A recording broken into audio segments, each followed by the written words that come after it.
Welcome in. No technical difficulties tonight. We are starting on time, and Clemson has ended its regional drought. Jason Priest here, the Clemson Insider, doing what we do every Monday night at 7 o'clock. Um, a little bit of nothing and shooting the bull. um, Clemson is their regional drought, man. Undefeated in regional play.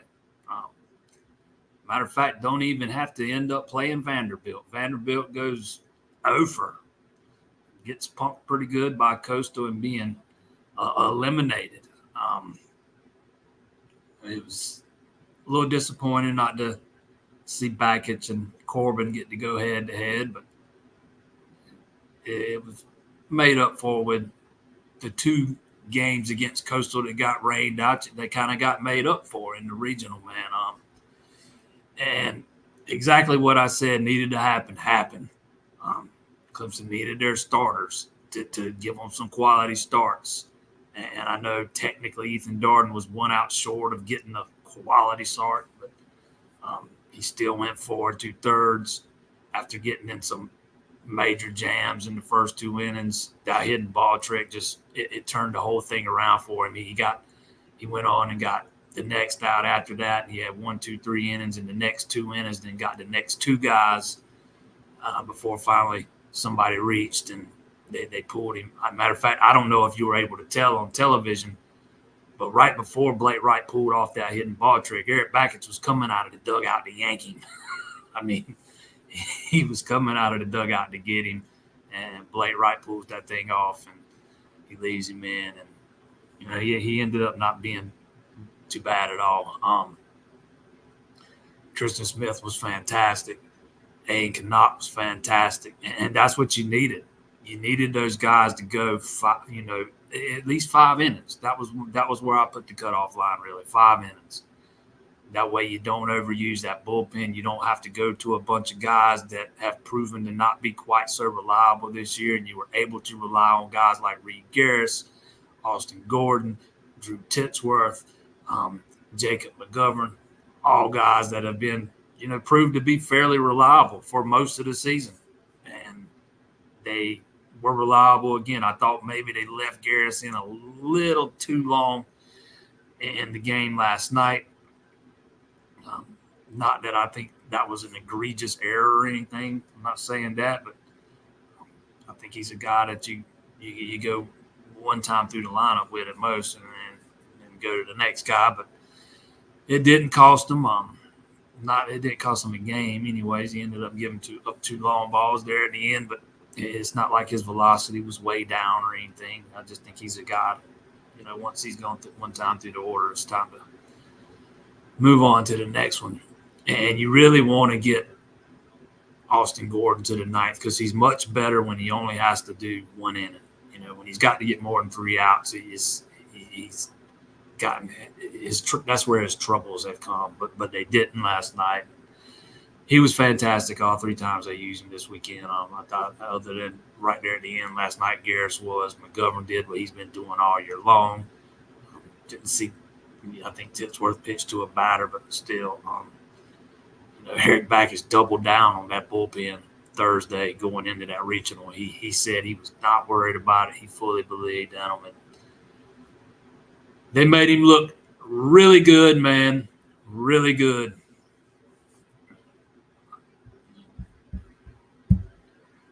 Marshall, Hughes, a lot of guys we used early in the season disappeared. Hughes did for sure, man, because he just, after he gave up that walk-off to Miami, he was never the same, and he's not been used much since. Marshall's a guy I think you got to keep in your back pocket just in case you drop one of those games and you need somebody to start a 4th.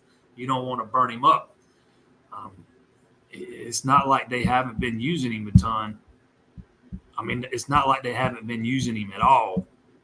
He hadn't been used a ton, but in recent weeks. But, we saw him against Boston College. He pitched 2 innings. We saw him in the ACC tournament. He pitched the inning. We saw him against Georgia Tech. There was a series in between there he didn't pitch, but he's pitched pretty much every weekend. But during the regional, to me, that's the guy you got to keep in your back pocket just in case you need you needed somebody to start, today if you had to go into today. McGovern could have been that guy too, but you definitely got to have options there. You got to have options. No, I am not in the shower. I'm in Clemson this weekend. I've done the show down here before. I'm just sitting in a different spot. That's actually the patio out behind me. It's kind of a bachelor's pad down here. The whole thing, not just down here, but the whole thing. Yes, Clemson's baseball team looked extremely good all weekend long, man. The biggest hurdle in getting to Omaha is getting out of the regional round, man. After that, all you got to do is win 2 out of 3. And Clemson's been doing that on a consistent basis since Eric Bakich has gotten there, particularly since the halfway point of last year. They've only dropped 2 weekend series. Both of them came this year, but they've only dropped 2. We'll see in the morning whether they're going to play Friday, Saturday, Sunday, or Saturday, Sunday, Monday. Sounds like it might be Friday, Saturday, and Sunday, but we'll see. Personally, I hope that's what it is. That's neither here nor there. And it's Florida. Florida knocks off Oklahoma State.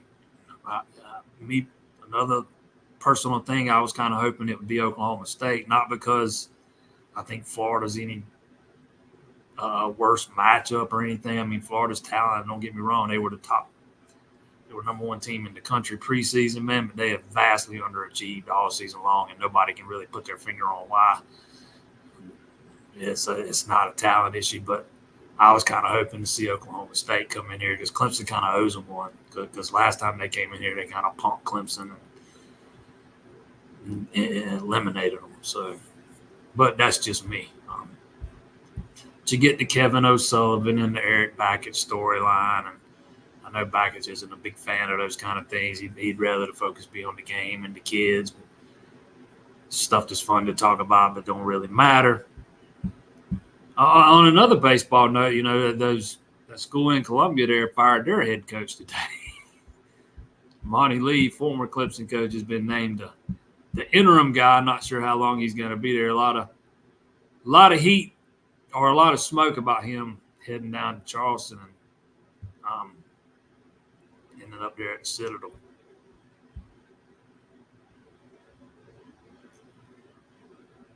Hitting with runners in scoring position has been an issue.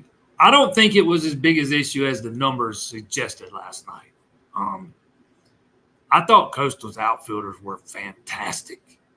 There were some balls hit out there that a lot of other teams aren't reeling in.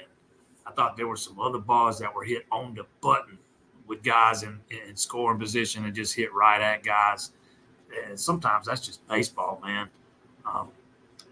I know the numbers say if you just look at the box score, the numbers say Clemson stunk it up with runners in scoring position last night. But I don't think they were as bad as the numbers suggested because I thought they hit some balls hard, put a bunch in play, and Coastal made some really good defensive plays in the outfield at times.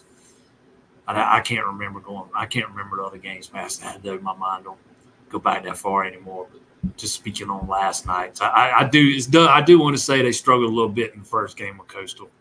I don't think they had as many balls hit on the button as they did last night. But yeah, when you get those guys on base, obviously you want to get them in. Gary Gilmore after the game last night talked about how even after they pulled within a run, he said it felt like they were playing a touchdown behind all night long. He said even when we pulled within a run, it felt like we needed to score 2 touchdowns and a field goal just to get back in. And that's the way it felt to me too, even though Clemson hadn't blown it up open. They had plenty of opportunities to blow it open, and they had hit a bunch of balls right on just hit them hard, man. And they just turned into outs, loud outs, some of them. It's a weird game in that regard.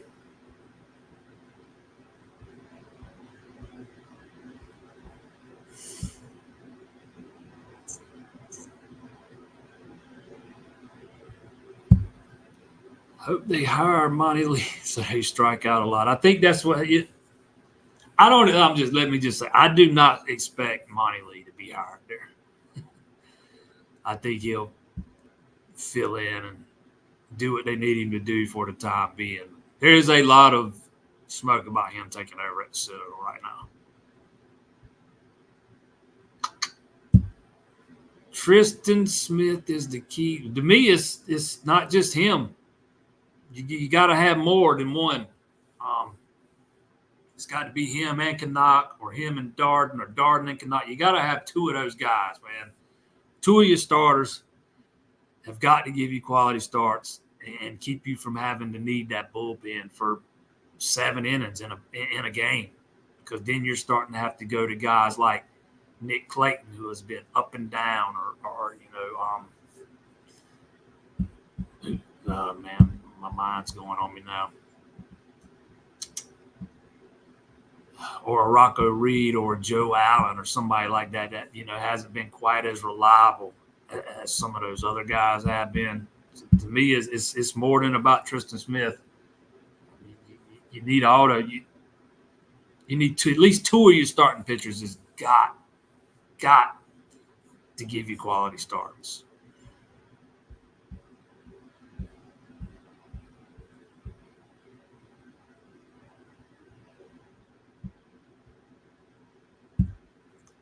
Sanders all in. Yeah, I'm not going that far. I have not gotten a ton of feedback on the official visit weekend. I've talked to a few of those guys. Davis, I've never talked to Davis Sanders. I do got some contacts up that way. I've talked to a teammate of his today. I think Clemson did what they needed to do this weekend. Just kind of show him and remind him what it is that he's liked about them so much. But I'm not quite ready to say they won it. He's going to follow through with his visits, and he's not fixing to shut it down. I don't think he's about to shut it down or anything like that. I'm not sure any of those guys are yet. One that I thought could possibly shut it down this week, maybe after the visit, was Mal Waldrop. I'm still trying to get a hold of him. I know his next visit's to Alabama, if I'm remembering that right. And those are the two schools he's kind of got ties to. But talked to Max Buchanan earlier today. He says what he always says about Clemson. They kill it on those kind of visits. I'm supposed to talk with Rowan Byrne. I'm trying to set something up with him. Matter of fact, I was doing that right before I jumped on here. But I don't know that we're going to see a bunch of commitments pop off the way we had the past 2 years with this group of guys this year. It just looks like most of them are going to follow through and at least take some more visits. Trying to get in touch with Cortez Mills. He's a guy that's always been good about talking to me when I reach out, but it takes him a little while to get back sometimes. So we'll see how it plays out, man. We will see how it plays out. I think this is a big class for offensive linemen, man, especially after what happened last year, and you bring in Matt Luke. And I know whether Clemson gets Sanders or not, that's going to be where all the focus lies. If they miss on Sanders, the whole class is crap. If they get him, it's a home run. I just don't think it's that cut and dry. He's not the only guy out there. There are a lot of other good offensive linemen out there. So we'll see how it plays out. Biggest unknown about Sanders is he has more than one NIL advisor. So I've read could mean they are pushing the bags to get filled more from other teams. I know he's got one. I've not heard anything about more than one, but I know he's got one. He's got an NIL advisor or whatever you want to call him. The question becomes, how big of an impact is that going to play? It's like same thing. I talked to Max Buchanan today. I think one of those offensive linemen. I forget. I've talked to more than one today, but one of them told me, actually, I think it was Leo Delaney. who is a teammate of Davis Sanders, who is in the 2026 class, he told me, the three things he's looking for in a school, and the second one he names, he says NIL is going to play an impact. It's not going to be the deciding factor, but it's going to be part of the decision. And that's where we are with a lot of these kids, and we all know Dabo's when he's not getting into bidding wars, man. You're either gonna take it or leave it. I know that resonates with a lot of guys, and some guys it doesn't. But yeah, I do think, to me, I mean, when I first found out that Sanders had hired this big NIL advisor, that was big red flag for me, man. And Sarah, and you're on here every week, man. I've said it probably half a dozen times now. I've not been getting the warm and fuzzies from when it comes to Clemson and Sanders, and all the right things get said coming out of these visits to campus. Let's see 2 weeks from now, after he's taken a couple more visits, and let's see after he goes to Tennessee and after he goes to Georgia or maybe even Ohio State, and then let's see. It's easy to say it coming off the visit. Let's see what gets said 2 weeks from now, 3 weeks from now. But man, and this is not necessarily directed at you. I would just caution people out there about getting overly caught up in whether Clemson lands Sanders or not. There are several other really good offensive linemen on the board, and missing on Sanders does not make or break the whole class of offensive linemen.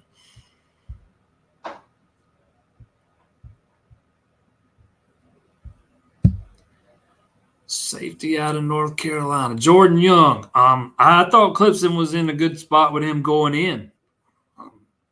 I have actually not really heard anything about him today, to be quite honest. I need to reach out. He's one I've not reached out to yet. I haven't talked with him in a while either. So if you're in a good spot going in, you got to feel better about where you're at coming out. So I thought they were in a good spot going into the weekend, so you would think they solidified that coming out. That would be how I'd frame that at this point, considering I've not talked to him and haven't heard anything about it. He's probably a guy I need to ask about. Recruits at USC want money. Can we steal a couple? Sounds like they're fixing to not only, sounds like they're fixing to lose one of their best players to the portal too. Yeah, I mean, they might want him. I just don't think he's going to be the guy.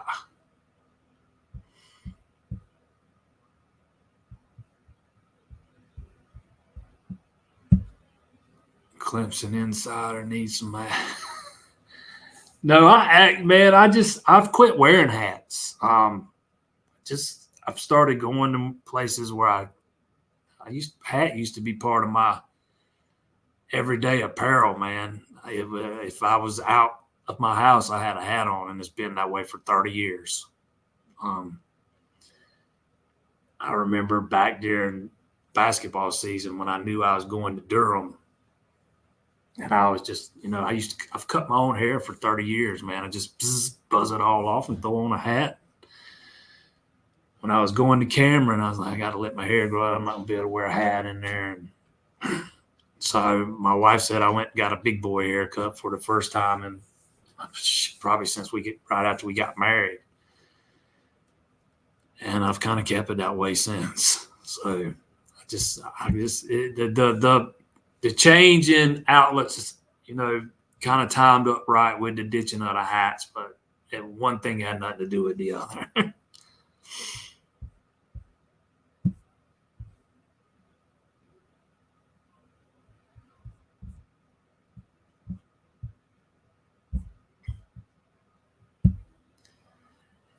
Enjoy the show. Simply cannot get the latest news anywhere. But hey, much appreciated. Much appreciated. I actually had I thought about not doing the show tonight since I'm not at home and I've been so busy today. But I figured, it just came down and I couldn't do it. I couldn't skip the night since Clemson's coming up to the regional and a big recruiting weekend, even though I haven't heard a ton. Not. I've talked to some people, and I get a lot of the same kind of generic stuff that you get coming off some of these big events. Nothing juicy, nothing newsworthy or anything. I did have somebody tell me today that they thought Clemson made some headway with Bryce Davis, who's been considered a Georgia lean for a while. But, we'll see. Again, we got to get through some of these other visits, and then you'll have a better idea. But to me, that would be a big time get right there.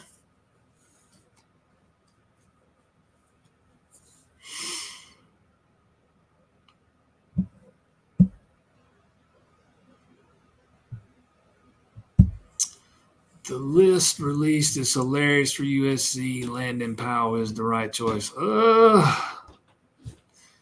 I don't know about that one. I don't know that if I'm South Carolina, I have a hard time hiring somebody that's never coached in Division I, much less in the SEC. You're South Carolina, you've won 2 national titles. If that's your ceiling, man, your program has fallen massively. I think that would be a big letdown. And I know a lot of their fans want to go that route, and I understand the connections and all that. Man, I would, if it's me, I would much rather get him to come as an assistant and make the transition that way, and maybe he can be the next guy. I'm telling you, there's one name that keeps popping up when talking about this job with guys that I've talked to all over the weekend, because I was told that Kingston had to make it to Omaha to keep his job. So I've talked to several people over the past 3 days, asking, if they get rid of him, who's it going to be? Who's it going to be? Who they're going to call? And a name that keeps popping up is the guy at Duke. I've had more than a couple of people have his name is popped up, Pollard. I know some of my friends will just have a ton of fun with that, but if it were to come to fruition, but that is the name that I have actually been hearing.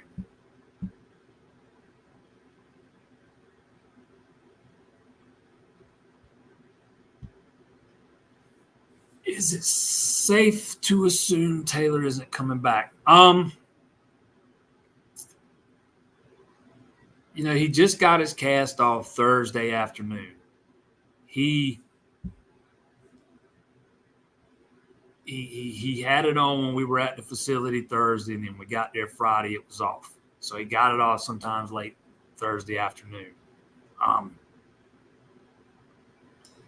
There's no way he was going to be ready to play this weekend.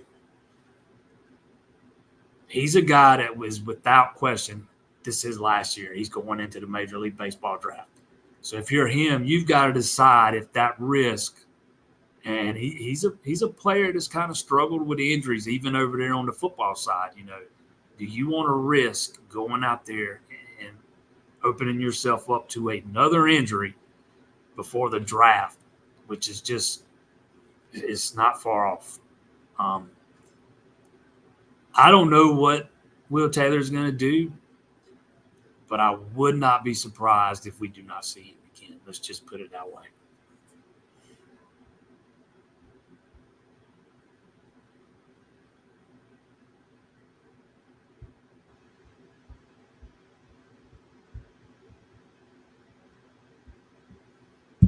Tickle says he doesn't think he can help much.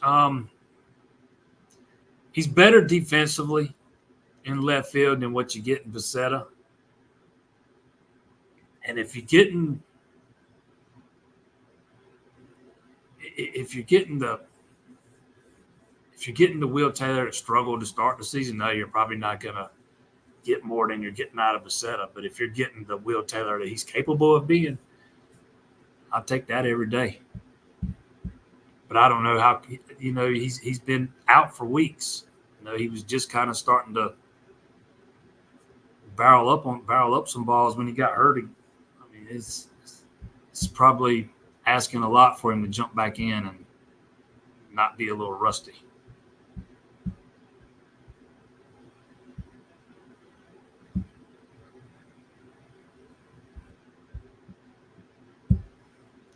How many defensive line takes are there? I thought they had 2 defensive ends already. Watford and Campbell are both defensive ends.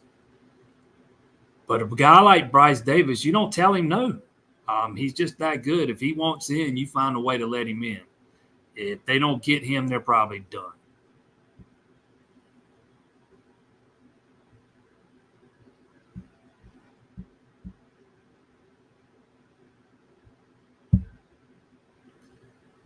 Why do you think Clemson football don't recruit South Carolina like they used to? The easy answer is because they don't have to. Um, they have just become such a nationally recognized brand that they're able to go pluck talent from wherever they want, especially before the NIL stuff.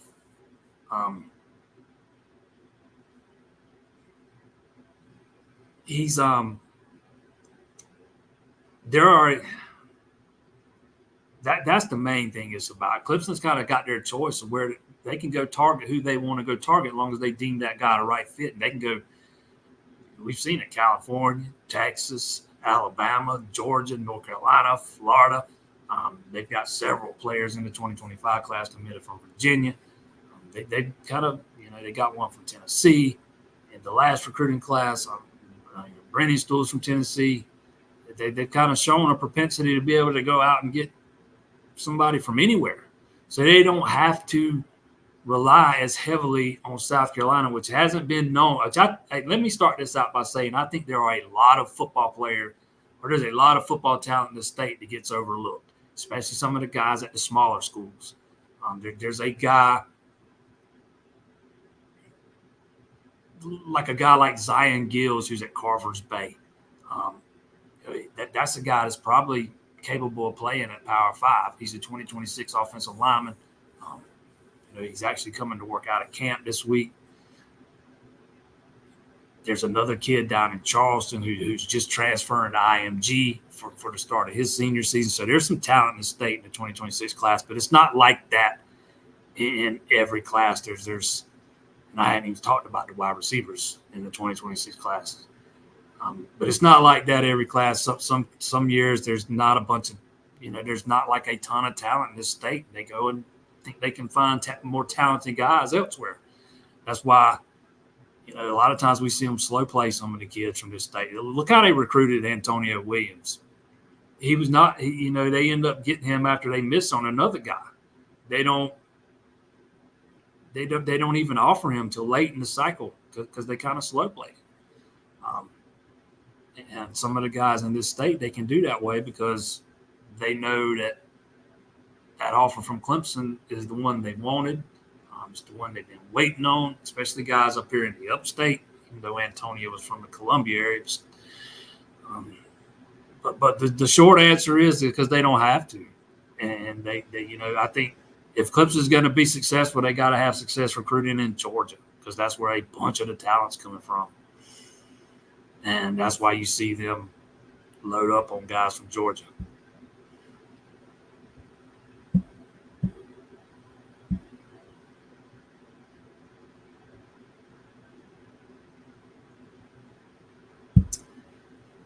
Do you think we have a great chance of beating the Gators? I think Clemson can beat anybody 2 out of 3.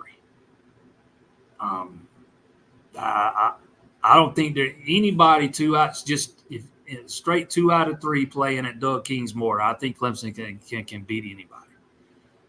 So it starts for me. It starts and stops with the pitching, starting pitching. They got to go. They got to give you 5 innings somewhere right around there. It worked out with Darden going 4 2/3 last night, but there for a minute it didn't look like he was going to get out of the second. So at that moment in time, if somebody tells you, hey, he's going to end up pitching 2 more innings, and or 3 more innings, because right then it was ended up 2 outs in the second, so he did only go in an inning and 2/3. So somebody tells you he's going to give you 3 more innings and he's going to get 1, 2, 3 innings the next 2 innings in a row, you take that all day. If you can get 5 innings out of Tristan Smith, 6 innings out of Aiden Knock, and your next guy gives you, even if you need a third game, your next guy can give you 4 or 5 innings. I like Clemson's chances against anybody. Where they get in trouble is when their starters get in trouble and they have to rely on that bullpen to pitch, 6, 7 innings in back-to-back days. I am a Taylor fan and understand what you're saying about taking a chance on other ends. I'm not sure he's done enough to help his draft stock. Yeah, I know. He was a big prospect coming out of high school, so he would definitely be getting. And he had a good year last year, but he did not have the year he was expected to have this year. A lot of that, I'm not sure how much has hurt his draft stock. A lot of him getting drafted will be on potential. I cannot argue that point, though. Cannot argue that point.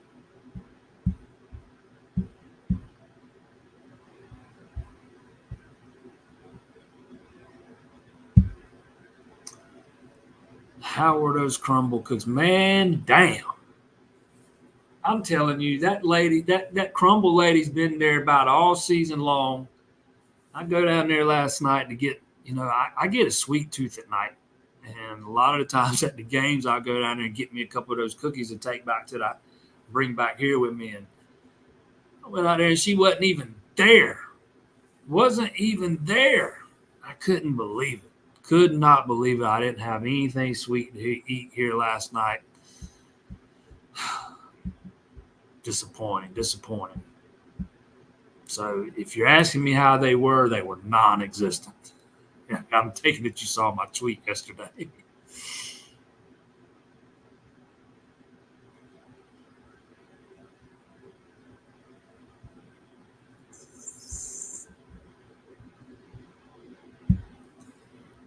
Wonder if having a chance to play in Omaha is a factor in Taylor's choice if it gets to that point. That's a good part of the question. Now that they're out of the regional and into the super regional, does it become something he wants to be a part of? That's something that's got to be factored in, absolutely, for sure, especially if they get past the next round.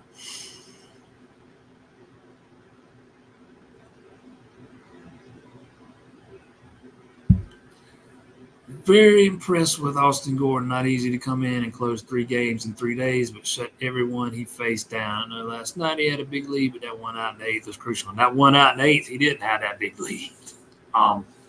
And Gordon's, he's kind of – I think when he's come in to close out – let me see how I can say this.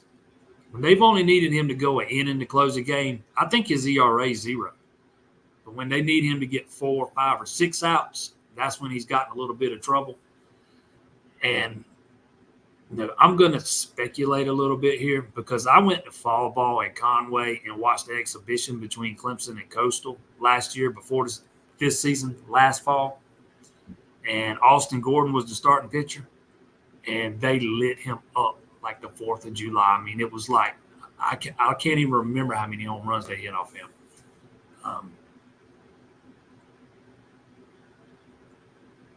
It's so you got to wonder if that was a little bit of motivation, coming in, facing those guys in a regional after they beat him up a little bit back there in the fall. We come to find out later he wasn't even stretched. He wasn't stretched out there. He was just coming off of. I take that back. That was in the fall. He was just coming off of pitching at the Cape Cod League, and I don't know how much he had pitched between the Cod and when they faced Coastal. So, but you wonder if some of that it was a little extra motivation for him because they beat him up pretty good that day. I can't remember if he got yanked. I know Eric likes to pitch those guys 2 innings in those exhibitions, 2 innings each, and I can't remember if he definitely got yanked before the 2 innings, and I can't remember. I want to say they kind of got him in the first, but I can't remember. He gave up several home runs that day. But that's a lineup that can match, man. That guy to hit the home run, Mijo's guy to hit that home run Friday night. Man, or Saturday night. I'm not sure that thing's landed yet. He hit that ball way out of there, man.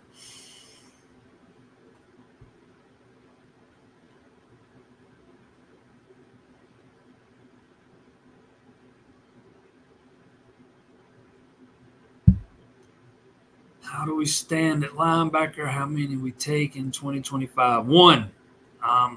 Kamar Archie was the only guy there this weekend. We'll see if they decide they think they need to expand the board or not.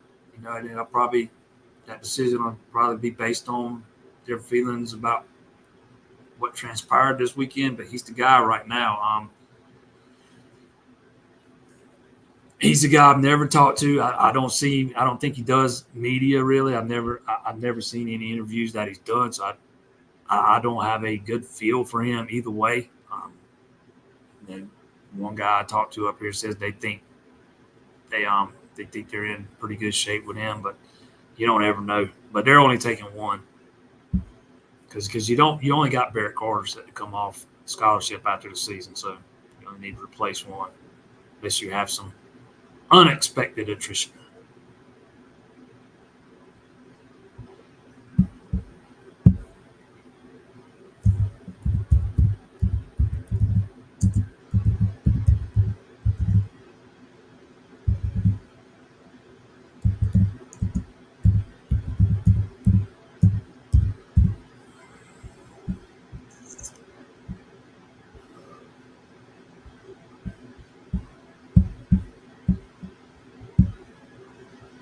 Getting a little bit worried about our 2025 offensive line class. Should I be?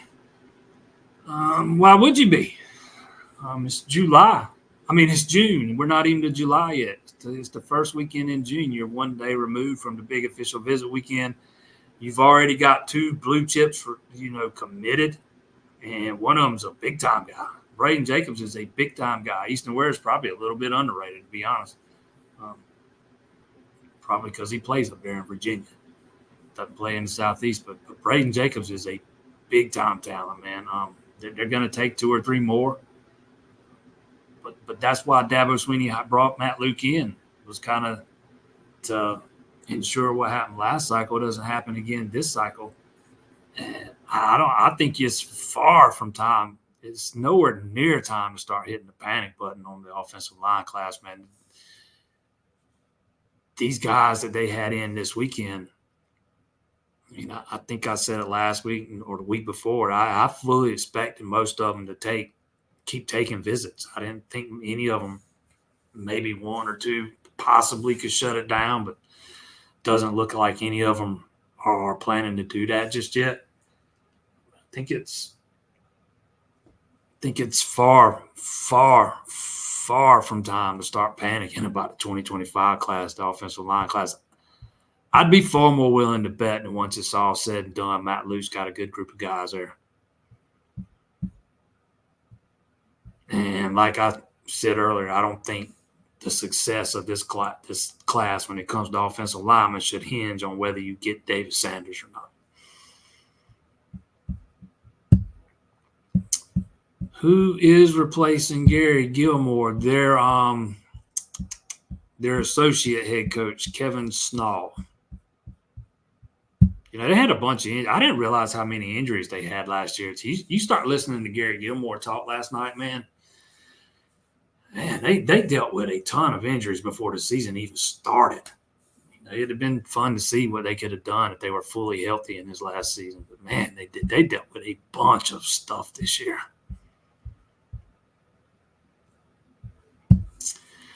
Don't know if I've seen a hitter as clutch as Cam in big-time moments. I know we're up one late last night, but that home run stole all the momentum back. Oh, that home run was huge. Fortunately, he didn't stay up there and try to draw the walk. We got one guy that joins in here right where he says Cam's not patient enough, doesn't like to walk, doesn't walk enough or whatever. Man, I don't know that you want your cleanup hitter walking a ton. But yeah, that was a big run, man. Even if you don't get the rest of the runs that followed, That would have been a huge insurance run. It gives Austin Gordon, it takes a little bit of the pressure off of him. He's allowed to make one mistake at least, and that was. And you're right, it stole all the momentum back, man, all of it, because they had definitely came in and swiped a little of it.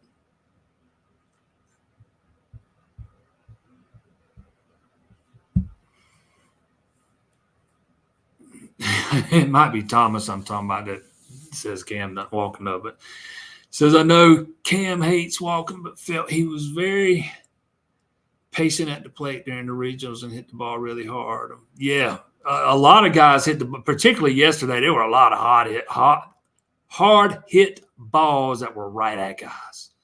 A lot of them with guys on base. That's why I think Clemson wasn't as bad with runners in scoring position as the numbers kind of suggest it from yesterday, because they barreled up some, and some of them were right at guys, and some of them were just really good defensive plays, man. I was really impressed with the defensive play of the outfielders from Coastal, man. They were really good. They had some range. They could cover some ground.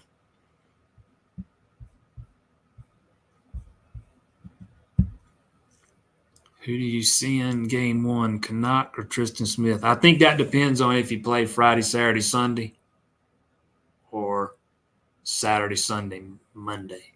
If it's Friday, Saturday, Sunday, I'm going Smith, Canuck, and then whoever. I'm not rolling anybody out there on short rest.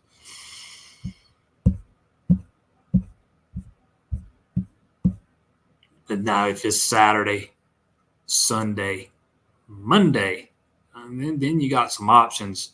Then you also got to remember you could be playing as early as next Friday too. So you don't want to. I don't know how much you'd be able to tinker with that thing. You might leave it as is.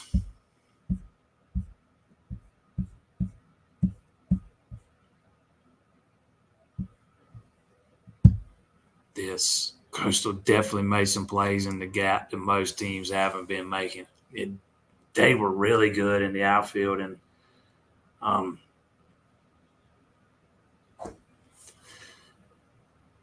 lot of teams don't make some of those plays that those guys made last night.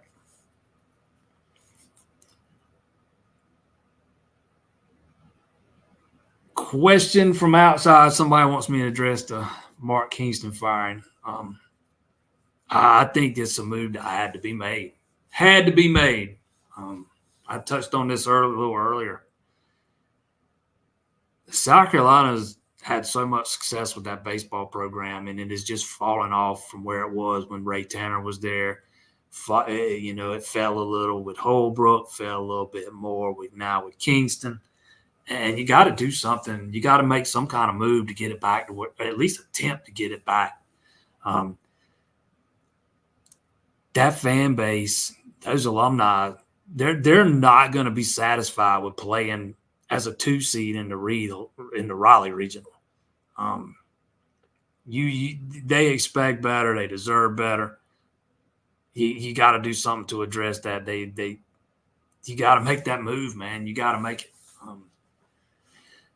It's going to be very, very interesting to see who they get to replace Mark Kingston. I know I see a lot of people on Twitter today wanting to be Monty, and then a lot of people not wanting it to be Monty. I don't think they got to worry about that. I don't think it's going to be Monty, but and I don't think it's the Powell guy there either. You got to have a guy with at least some D1 experience. When you're going to be the baseball coach at South Carolina, man, the recruiting is going to be cutthroat. The tampering is going to be cutthroat. I don't know if that's anything Landon Powell's dealt with yet. You need somebody experienced in that regard. But yeah, I think it's the right move for sure, because that program's fallen far enough. You got to kind of stop the bleeding.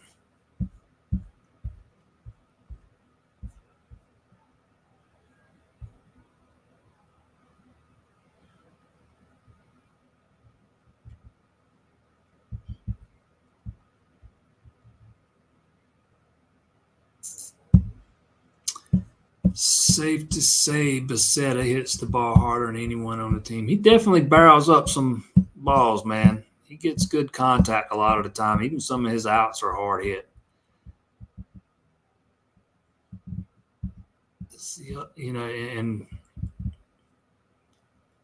of his 41 hits, you know, 15 of those things have been for extra bases.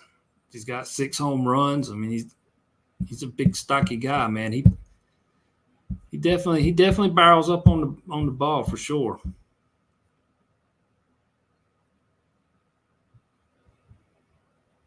I think Bakich throws lesser pitcher. Yeah, you're gonna have to redo that one. I'm not sure what you asked me now.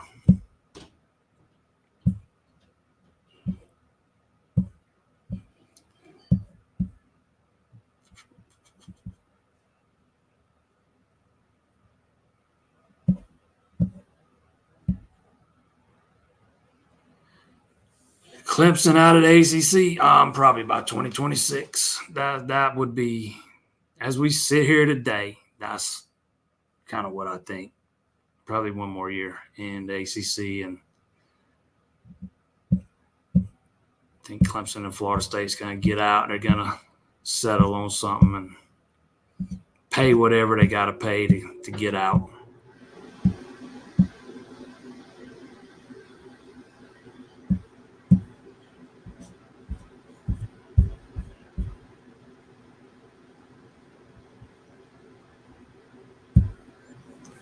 Any of the transfers in the lineup have any eligibility? Chufo's got another season of eligibility.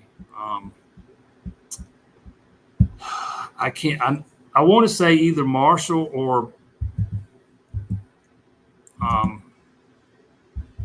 Malstead does.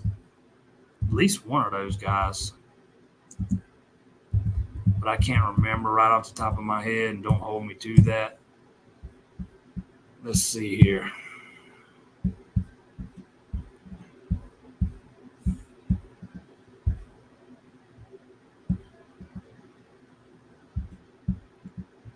Two, three, four, 5. Okay, Marshall does not. I might be wrong about. I might have been remembering wrong. I know. I'm pretty sure Hinderleiter doesn't. How about Hinderleiter, the unanimous MVP of the regional, man?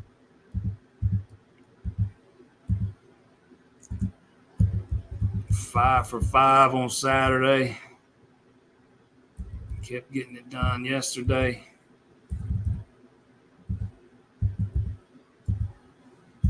And played some pretty good defense most of the weekend. He's taken some grief for some of his. Yeah, Malstead's got eligibility left. This is only his 3rd year, actually. He is a junior.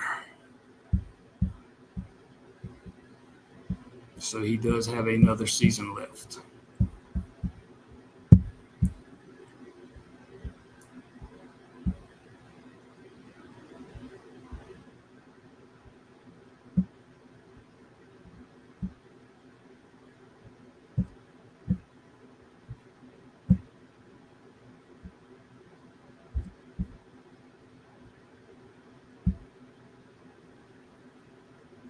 Think Clemson football will ever win the Natty again with all the transfer portal drama? Yes, I think Clemson can win another national title with the transfer portal. That don't mean they will. I mean, I just think it can. It can be done. I think so far they've done a really good job of getting guys that are, they've not lost, outside of Makuba, who they almost lost, in the previous year. They've not lost these. They've not been losing starters to the portal. I mean, I guess you could count Bo Collins, but I think he's a guy that was going to see his snaps decrease this year had he stayed. I mean, I do think it can be done, especially we're fixing to get to an area where we're going to start seeing players, make salaries. They're going to get a cut of the revenue. it's going to be a 20, 22, $25 million salary cap. Schools get to decide how they want to spend that. And that's going to help Clemson tremendously. So, yeah, I mean, I think it can be done. It puts if you're not going to use the portal to acquire talent, and don't get me wrong, I think you'll use Dabo. I think you'll see Dabo try to use it to fill a hole when he thinks he's got one. I just don't think you'll see him thinking. I just don't think you'll see the fans and him agreeing on what those holes are. I think a lot of the fans wanted to see maybe a center brought in, before the start of this season. And he did an interview on I think it was Sirius XM radio a couple weeks back, where he said they actually considered it and they decided to wait till after the spring. And then you get through the spring and you like what you got and you stick with what you have. I do think that they're gonna, try to fill some gaps here and there. And to me, that's all you're going to see him do outside of what he tried to do last year, which I don't think is ever going to work. I think he tried to supplement the misses in the recruiting class with a couple of guys out of the portal who still had 2-3 years of eligibility left and they can bring in and then finish off the development. And guys aren't in the portal because they want to go somewhere and keep sitting. They want to go somewhere and play. And if you look at those guys Clemson targeted last year, those offensive linemen, I think every one of them are projected to be starters where they're going this year. And I'm not sure any of them would have started at Clemson this year. So I'm not sure that philosophy is going to work. But if you're truly looking to fill gaps when you do have one, and I don't think the fans and Dabo are ever going to agree very much on what those gaps are and where they are and when they are and when they're there. Number one, you got to have some money to use. And number two, those guys are pretty much going to have to know they're coming in to play. Maybe not be guaranteed a starting spot, but pretty much know they're going to play. But that's kind of getting off topic of what you're asking. I do think when you're not using the portal, it makes your valuations that much more important.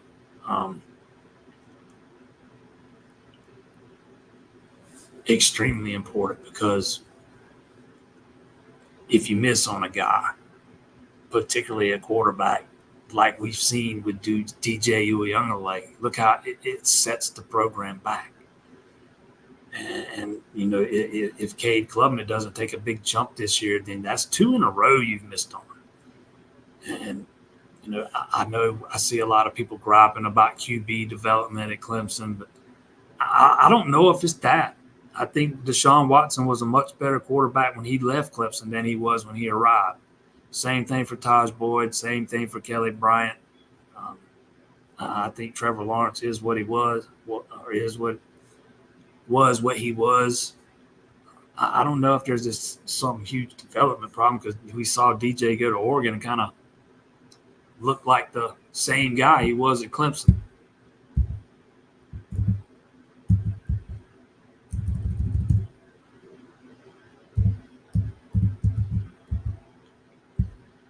But if Cade doesn't take that big jump this year, then you're looking at missing on 2 in a row, and that's going to set you back a little even further. And, I heard so many good things about Chris Vizina this year during the spring, and then he gets out there in the spring game and looks like the same guy from last year's spring game. If he's not coming along, then that just puts more pressure on Blake Hebert. And at some point, Dabo might realize he's got to do something there. Again, back to the evaluations, but it just makes them that much more important, man. If you miss on a guy, particularly a quarterback, it's going to set you back. It's the same thing with some receivers. I think Clemson missed on several wide receivers over the past several years, and same thing there.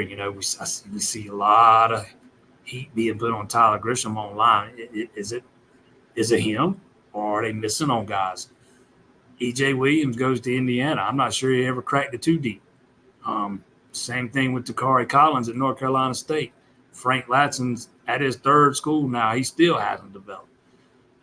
Is it a development issue at Clemson, or are they just missing on guys?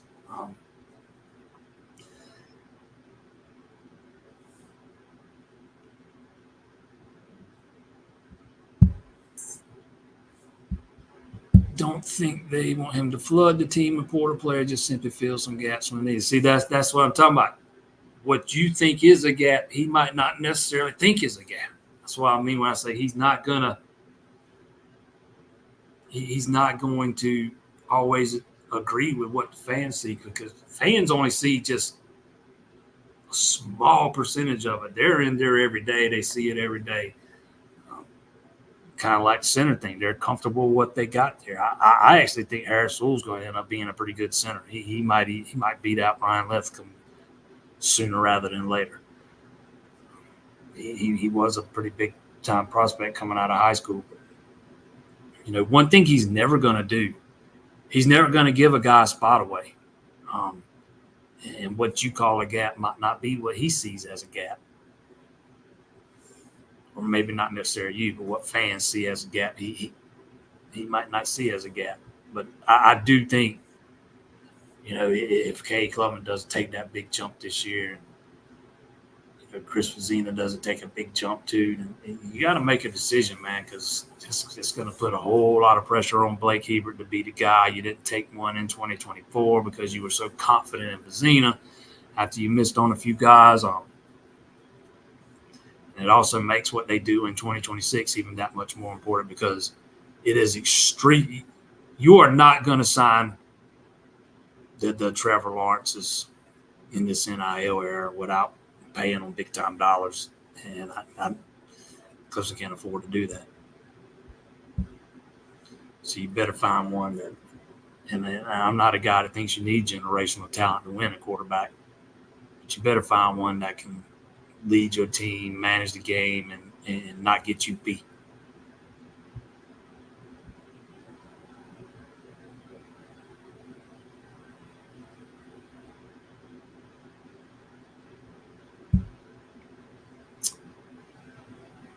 Clemson missed on wide receivers going back to him. Scott's tenure in his last class or two. Yeah, some of those guys stretch back to Jeff Scott.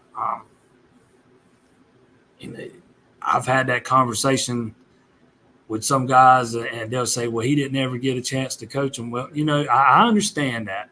He didn't ever get a chance to coach them. They were Jeff Scott targets, and now we've seen some of them play under 2-3 different wide receiver coaches and still fail to develop. I just have – when I'm seeing that kind of evidence, it's hard for me to lay all the blame at the feet of Tyler Grisham. If those guys are going on somewhere else and killing it, and, we see them taking this huge jump in their development after they leave Clemson, to me, that's when you got a problem.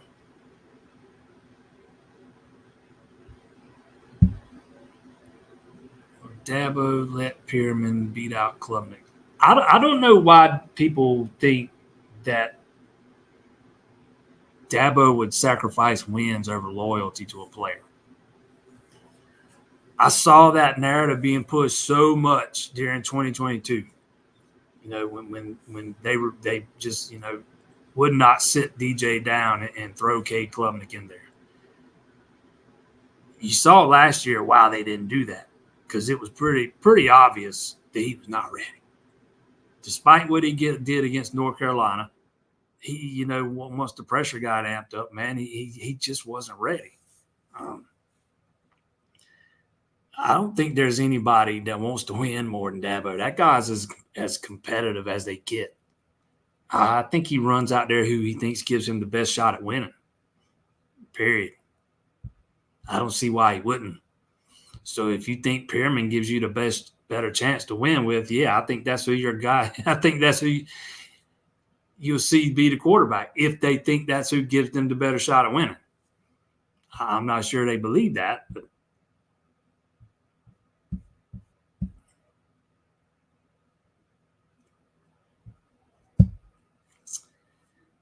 Who is the top of the board for QB in 2026? I don't have any idea yet. I'm kind of anxious to find that out over the next couple of days. With camp tomorrow and Wednesday, give me 1 second, man. My daughter's texting me.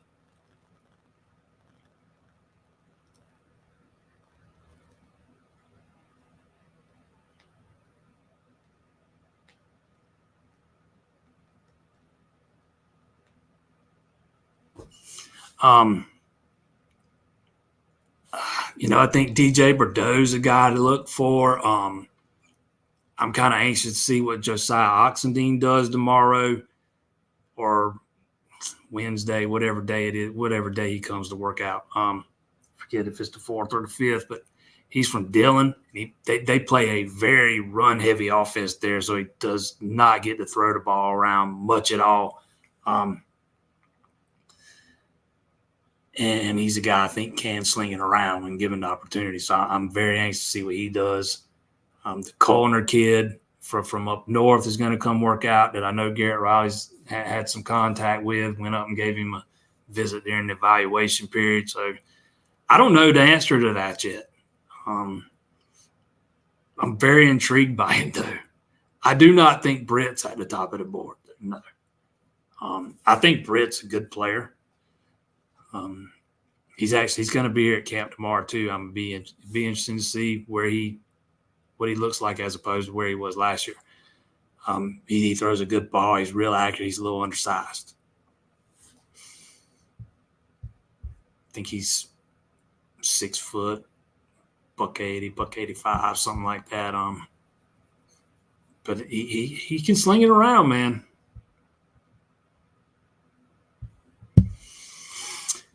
Pierman might end up being the guy, but I think people are overreacting to the spring game, which is a glorified scrimmage. Yes, it's a glorified scrimmage.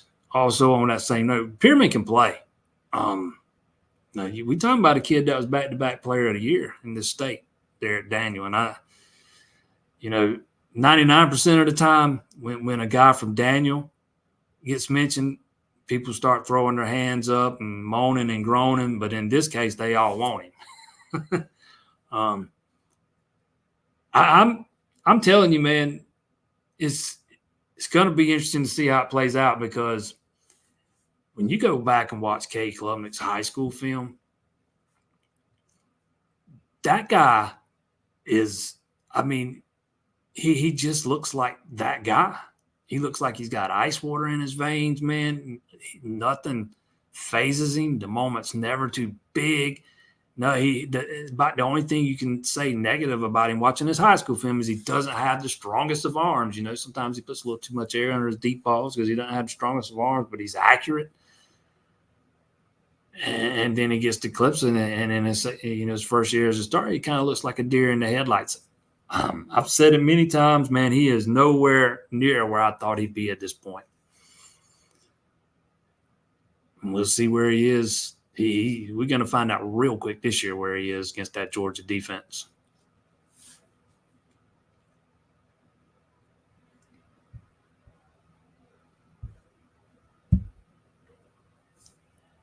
How active is Clemson with NIL? Do we have anyone making $300K plus? I can't give you specific numbers, but I'm going to say yes. You got players making at least that much. I know in 2021, there was at least, 2020, 2021, there was at least one making 7 figures. I know in 2022, at least one made 7 figures. I'm not sure about last year. That doesn't necessarily mean all that money comes from the collectives. That could be outside stuff. For example, DJ Uiagalelei had deals with Bojangles and Dr. Pepper his first year as a starter. So I'm not saying that those players are getting that kind of money from the collective because they're not. There are NIL opportunities at Clemson. Doesn't necessarily mean they come from the collectives, but I do think got to be careful how I say this. I do think Clemson's had some issues raising NIL money. Let's put it that way.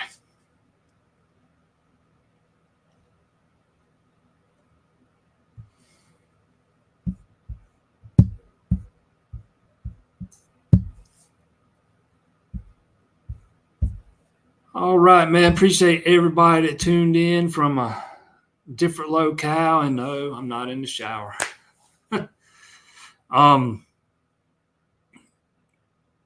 Camp tomorrow, camp Wednesday, camp Friday, Saturday, Sunday. I'll be there for all 5 days. Matter of fact, this is going to end up being the longest I've ever been away from home.